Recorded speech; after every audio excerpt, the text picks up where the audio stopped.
Baik adik-adik, hari ini saya akan mempraktikkan cara melakukan pemeriksaan fisik pada bayi ya.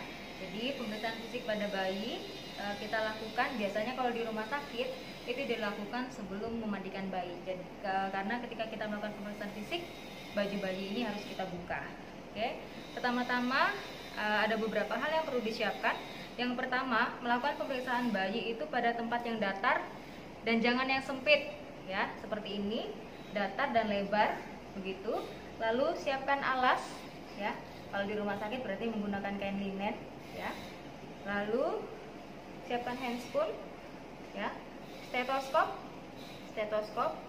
Lalu ini ada stetoskop zaman dahulu kala itu namanya stetoskop atau pinat stetoskop. Ini penggunaannya dengan ditempelkan seperti itu. Tapi kita sudah tidak menggunakan ini lagi. Biasanya kita menggunakan stetoskop yang biasa. Lalu bahan alat yang berikutnya kita perlukan adalah meteran ya. Ini ada dua ukuran, adik-adik tolong diperhatikan. Ini ada yang senti, ada yang inci. Ketika Anda melakukan pemeriksaan menggunakan yang sentimeter, jangan yang inci ya. Ini hal yang sepele namun kadang membingungkan ya.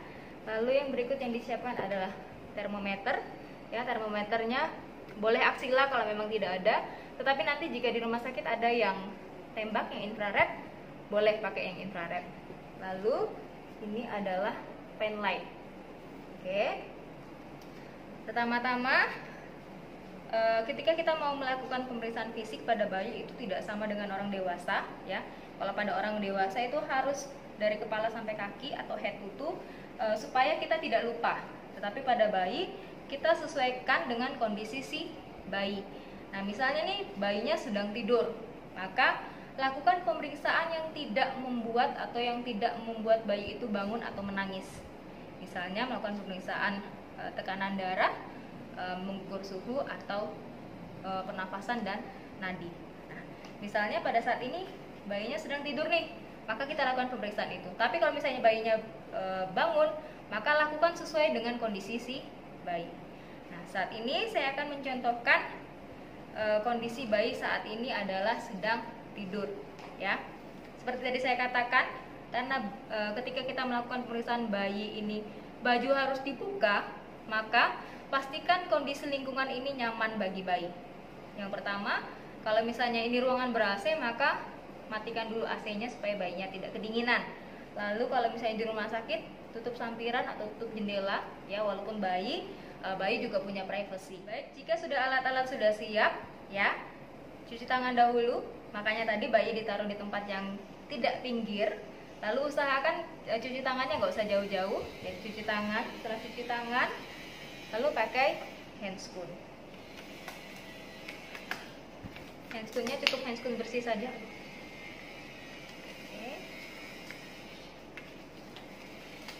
Nah, setelah pakai handscoon, pemeriksaan fisik pada bayi ini tidak sama dengan orang dewasa. Kalau orang dewasa itu harus dari kepala sampai ujung kaki berurutan, maksudnya supaya tidak bolak-balik dan supaya kita tidak lupa.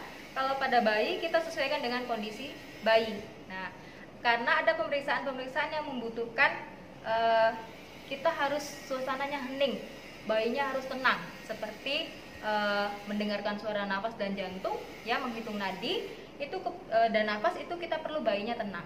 Maka kalau misalnya bayinya tidur, boleh lakukan pemeriksaan itu lebih dahulu. Oke, sekarang misalnya ini bayinya sedang tidur, maka kita melakukan mendengarkan suara jantung dan nafas. Nah, adik-adik, karena pemeriksaan fisik pada bayi ini buka baju semuanya, pastikan AC, kalau misalnya Anda berada di ruangan ber-AC, maka AC-nya harus dimatikan ya.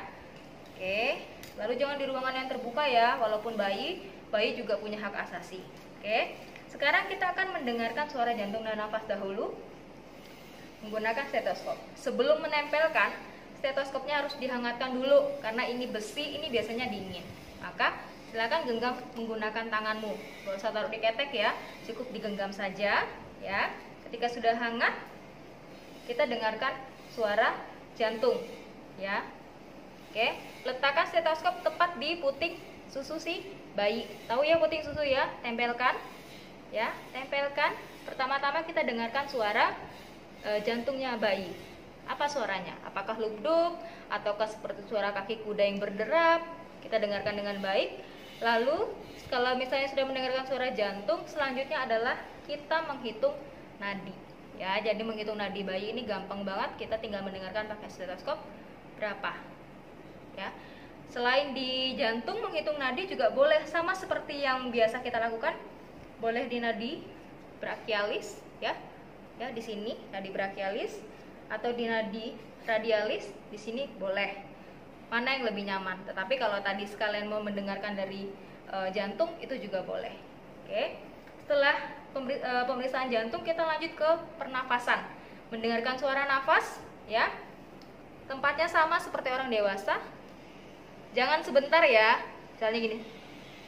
Itu formalitas aja berarti karena tidak mungkin mendengar suara. Maka tempelkan agak lama, dengarkan suara nafasnya. Wheezing kah, vesikular kah, atau ada ronci. Lalu pindah ke bawah sekali. Tadi ketika kita mendengarkan jantung, di sini itu juga sekaligus juga mendengarkan suara nafas. Nah, pada bayi baru lahir, adik-adik jangan terkejut atau nanti tiba-tiba semua diagnosa diangkat bersihan jalan nafas karena ada suara ronci. Tidak ya. Pada bayi baru lahir itu suara ronci memang normal karena masih ada sisa air ketuban, adanya peningkatan mukosa itu memang normal pada bayi baru lahir. Oke, sudah selesai adik-adik. Selanjutnya kita akan menghitung pernafasan. Nah, bedanya pada orang dewasa itu menghitung pernafasan dengan melihat naik dan turunnya dada. Pada bayi kita melihat naik turunnya perut si bayi, ya. Jadi gunakan jam lalu hitung. Tadi juga menggunakan jam ya, menghitung nadi dan pernafasan itu menggunakan jam. 1 menit full ya adik-adik. Jadi nanti silahkan letakkan jamnya gitu, lalu menghitung naik turunnya si perut si bayi. Oke, nanti pakai jam kalau kalian praktik ya. Oke. Selanjutnya sudah selesai menghitung nadi sudah, pernafasan sudah. Bayinya masih tidur nih, kita boleh memeriksa suhu si bayi. Boleh pakai ini ya, boleh pakai diaksila, boleh juga menggunakan termometer infrared. Mana yang ada silahkan. Ya, tidak dianjurkan menggunakan yang termometer air raksa, karena termometer air raksa itu ini ya kaca. Takutnya mungkin kamu melakukan kesalahan nanti pecah lalu mengenai bayi, maka itu dilarang. Oke, sudah selesai. Selanjutnya bayinya masih tidur, tapi kita bisa melanjutkan ke pemeriksaan yang lain. Kita melanjutkan ke menimbang berat badan. Cara menimbang, angkat kepalanya ya, perhatikan baik-baik. Bentuk tanganmu seperti huruf C, seperti ini. Ya, angkat dulu dari sebelah sini, permisi. Oke, lalu tempatkan tanganmu di bawah kepala si bayi. Ya, jangan di leher ya adik-adik, tapi di sini. Di bawah telinga, jangan tepat di leher ini. Lalu 3 jarinya di bahunya si bayi seperti ini. Pastikan kepala bayinya tidak kelar-kelar atau bergerak ya, jadi ini harus kuat. Oke, sudah. Selanjutnya tangan kananmu memegang daerah lutut, karena yang bergerak di bayi itu biasanya paling banyak bergerak itu bagian kaki, maka tepat di lututnya. Dipegang seperti ini ya. Lalu kita timbang. Oke. Ketika menimbang jangan lupa timbangan juga harus dialasi dengan kain ya adik-adik supaya tidak keras dan tidak dingin. Oke. Lalu untuk melihat timbangan, ini juga hal yang sepele namun sering menjadi masalah. Jika kita lihat di sini ada dua nomor ya. Yang paling atas adalah kilogram, yang di bawah adalah LB. Nanti yang dilihat adalah yang kilogram ya adik-adik, jangan yang di bawah. Nanti kaget-kaget kamu nulis di dokumentasi beratnya 7 kilo. Nggak ada bayi beratnya 7 kilo ya. Jadi ini berat bayi adalah 3,1. Hati-hati ya, jangan terkecoh dengan garis tengah ini. Ini 4-nya. Berarti ini antara 3 dan 4 berarti 3,5, maka itu adalah 3,1. Berarti beratnya adalah 3,1 kilo atau 3100 gram. Sudah selesai. Sekarang kita pindahkan bayi ke atas ini. Kita mulai dengan pemeriksaan karena ini sudah tidak kita gunakan lagi. Boleh disingkirkan dulu. Oke. Kita akan menghitung lingkar kepala, lingkar dada, lingkar perut dan lingkar lengan atas. Sama, ini tadi sudah dijelaskan belum? Belum ya, ini ada dua ukurannya tadi kalau saya belum menjelaskan. Ini ada ukuran sentimeter dan inci, adik-adik. Nanti yang digunakan adalah yang sentimeter ya, yang jaraknya lebih dekat. Yang ini yang inci. Jangan sampai salah. Oke, sekarang kita akan mengukur lingkar kepala. Mengukur lingkar kepala, letakkan meteran ini tepat di atas alisnya si bayi. Permisi. Oke. Oke, tepat di atas alisnya ya. Ini nggak ada alisnya, anggap aja ada alisnya di sini. Oke, lihat ya. Ini batas yang besi, lingkarnya adalah 39 cm ya lingkar kepalanya. Lalu kita pindah ke bagian dada, lingkar dada. Permisi. Oh my God. Oke.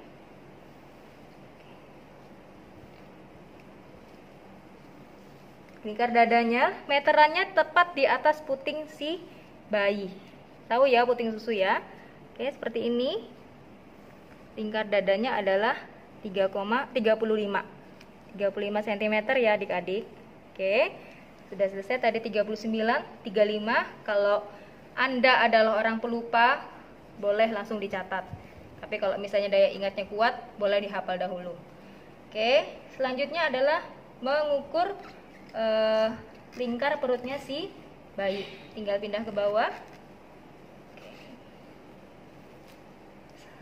Kalau misalnya pada bayi itu mengukurnya tepat di atas tali pusatnya ya, Dek.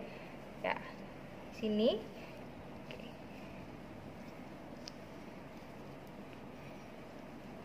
Ternyata kepalanya lebih besar daripada perutnya. 38,5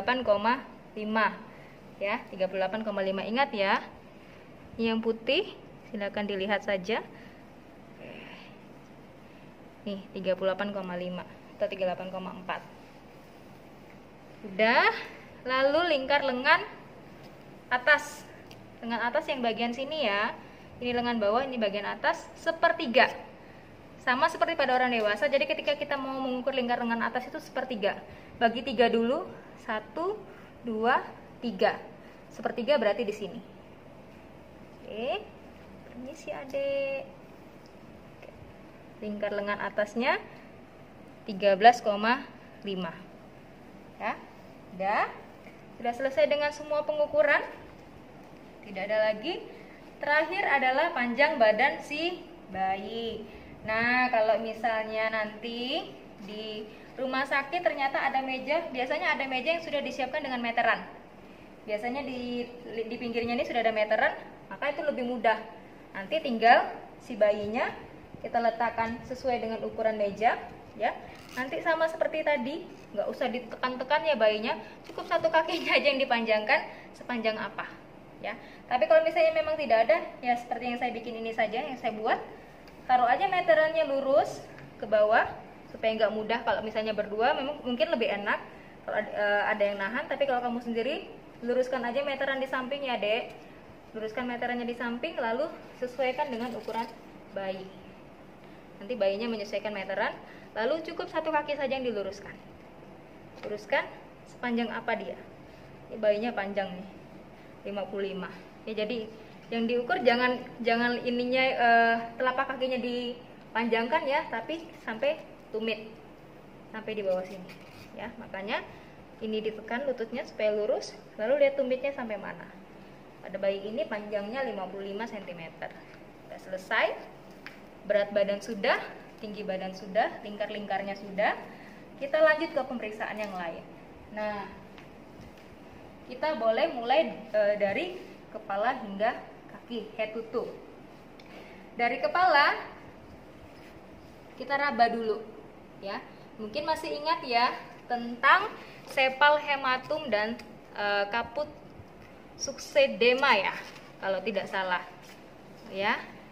Nah, itu adanya di kepala, ya. Kalau kaput hematum itu dia bengkak, tapi tidak terlihat merah, ya, bengkak dan keras. Jadi kayak tulangnya yang membesar atau bengkak yang keras gitu.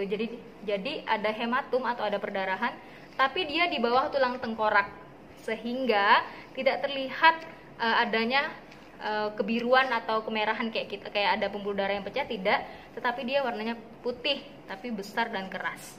Itu namanya sepal hematum. Nah, yang kedua ada kaput succedema.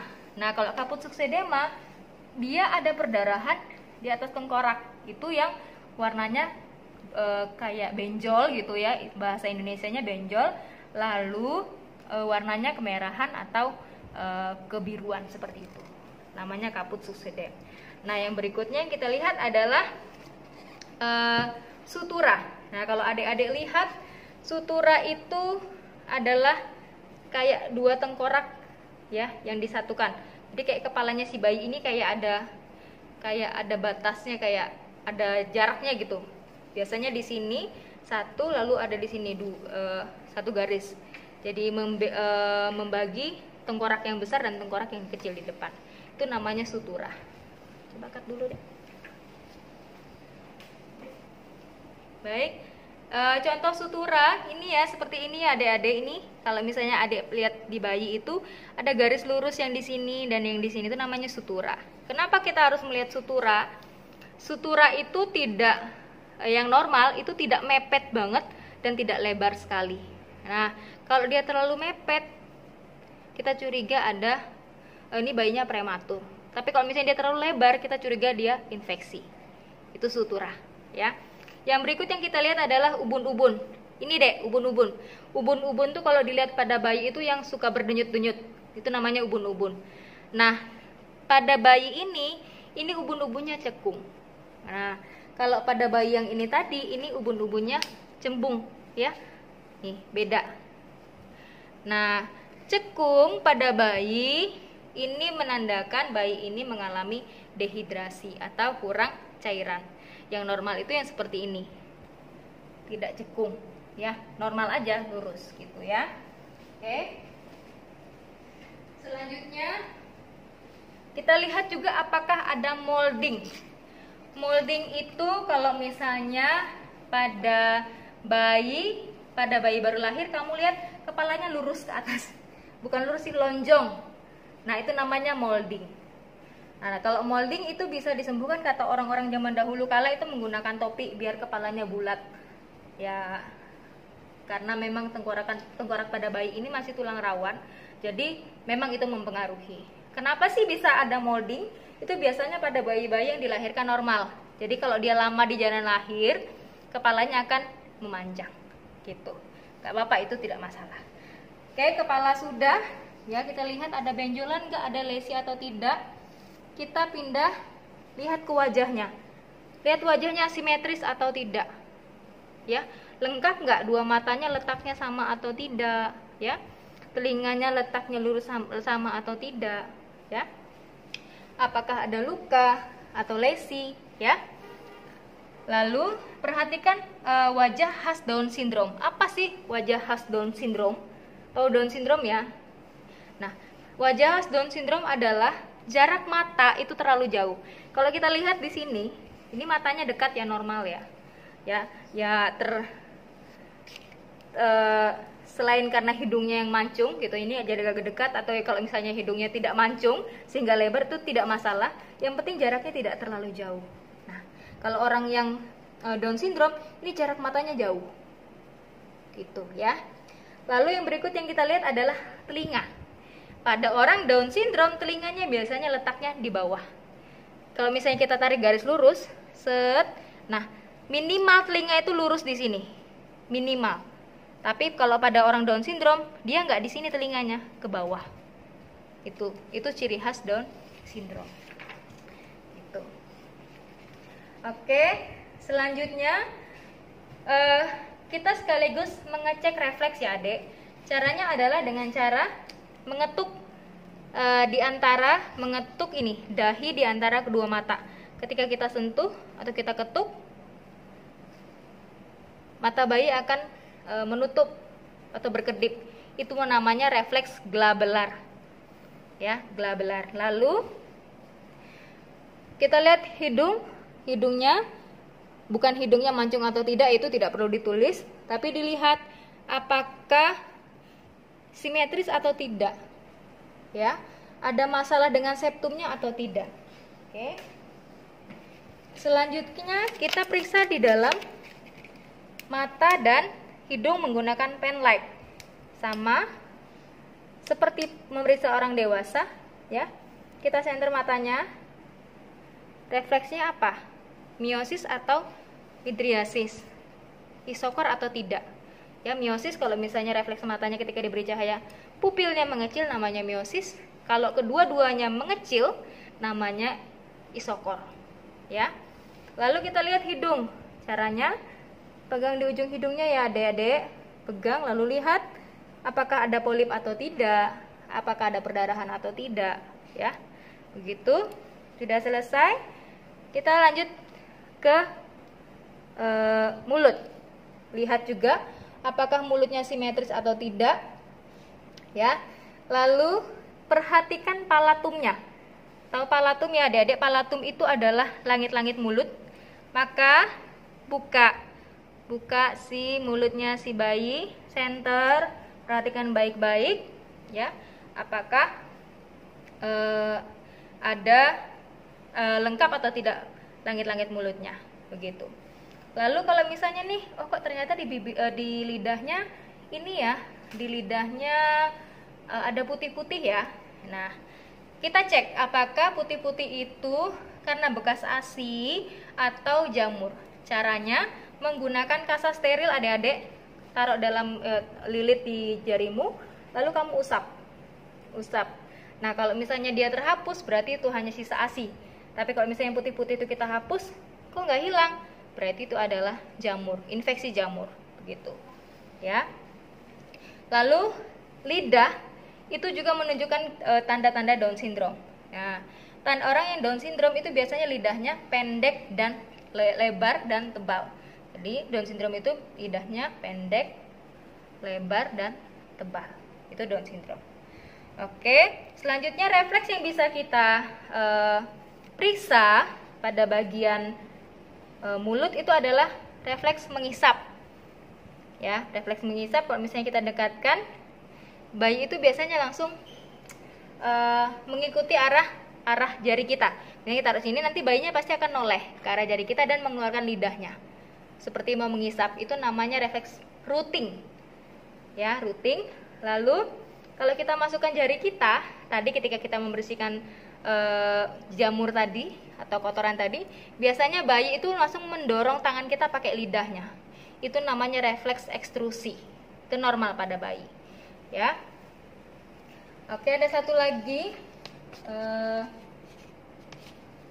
Kalau misalnya bayi telentang, tali bayi telentang seperti ini, terus kita miringkan kepalanya, nanti bahu dan badannya akan ikut miring. Ini namanya refleks neck righting. Jadi dia ikut. Jadi badan ini refleksnya itu mengikuti leher. Itu normalnya. Oke. Sudah selesai. Sekarang kita belum periksa ini ya. Telinganya tadi sudah kita periksa, lurus atau tidak, simetris atau tidak letaknya. Jangan lupa juga pada telinga kita periksa. Ya, ada perdarahan atau tidak. Cara memeriksa telinga adalah tarik telinganya ke belakang. Ke atas dulu baru ke belakang ya, seperti ini. Jangan keras-keras ya, jangan sampai bayinya nangis. Oke. Sudah selesai, kita pindah ke bagian dada. Palpasi dulu bagian dada. Raba, apakah ada tanda-tanda fraktur atau tidak ya. Kalau misalnya kita sentuh, tiba-tiba bayinya menangis ya, kita curiga ada fraktur. Oke, lalu setelah memeriksa apakah ada fraktur atau tidak, tadi pernapasan kita sudah lihat ya. Kita pindah ke daerah abdomen sekaligus. Nah, pada abdomen pada bayi baru lahir itu ada tali pusat. Nah, perhatikan di tali pusatnya. Apakah tali pusatnya basah atau tidak? Nah, kalau basah, perhatikan basahnya kenapa? Apakah karena darah atau kok ada cairan ya, tapi bukan darah, atau bahkan bernanah? Perhatikan. Oke, lalu perhatikan juga abdomennya, apakah perutnya nih simetris seperti ini, dia membesar tapi simetris gitu ya. Oke, sudah. Sekarang kita pindah ke bawah ke genitalia. Nah, pada genitalia ya, perhatikan pada bayi wanita itu mungkin saja ada perdarahan atau ada cairan yang keluar ya. Jangan takut ya, kalau pada bayi wanita mungkin saja kayak ada mens, itu normal. Bukan karena dia sudah menstruasi, tapi karena hormon estrogen dan progesteronnya si ibu itu terikut dalam darah si bayi, maka dia mens di awal. Tapi paling cuma 1 hari, 1-2 hari, setelah itu tidak ada. Lalu perhatikan lengkap nggak labia minora mayoranya. Nah, kalau pada bayi yang prematur ya, kalau pada bayi yang prematur itu biasanya labia minoranya lebih besar daripada labia mayora. Lalu pada bayi, klitorisnya biasanya kadang-kadang tidak terlalu kelihatan ya, karena masih kecil, masih tertutup begitu ya. Kalau pada pria, perhatikan tanda-tanda hipospadia dan epispadia. Hipospadia atau epispadia itu kelainan pada penis ya. Misalnya pada bayi laki-laki itu kan penisnya harusnya uretranya kan di ujung ya. Nah, kalau pada bayi yang hipospadia, uretranya bukan di ujung, tapi di bawah. Gitu, ya. Dan kalau epispadia, dia di samping atau tidak di atas. Gitu. Berarti keluarnya kalau pipis itu bukan dari depan, tapi dari bawah atau dari samping. Itu kelainan yang harus diperhatikan. Yang berikut juga pada laki-laki itu diraba skrotumnya. Apakah testisnya ada 2 atau tidak? Karena pada anak laki-laki,